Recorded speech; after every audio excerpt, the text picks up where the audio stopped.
Ինչ բան որ աղոթքով կխնդրեք,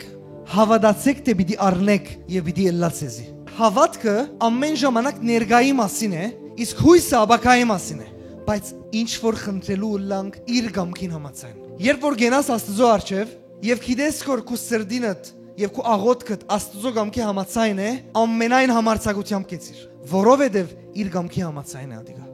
Օրինակ եթե բժշկության մասին մի խոսիմ, հետեւյալ օրինակն է։ Աստվածաշունչը ինչ կսե, ինչ է Աստծո գամքը մարդուն բժշկության համար։ Քրիստոսը վիրավորվեցավ եւ իր վերքերով մենք բժշկված ենք։ Երբ աղոթքի կգենաս Աստծո առջև բժշկությանդ համար, հետեւյալ գործողությունը մի դիգադարվի։ Ես կհավատամ, որ Հիսուսի վերքերով բժշկված եմ։ Նախատասությունը բոլորովին կփոխվի, երբ ասեմ ես Հիսուսի վերքերով պիտի բժշկվեմ։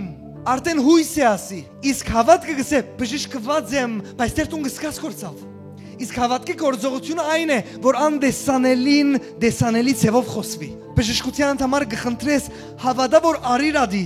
Լսե, ես պիտի բժշկվեմ, ուրիշ ճարը չի գա։ Ով քեզի դվերաս համարձակությունը, եղբայր։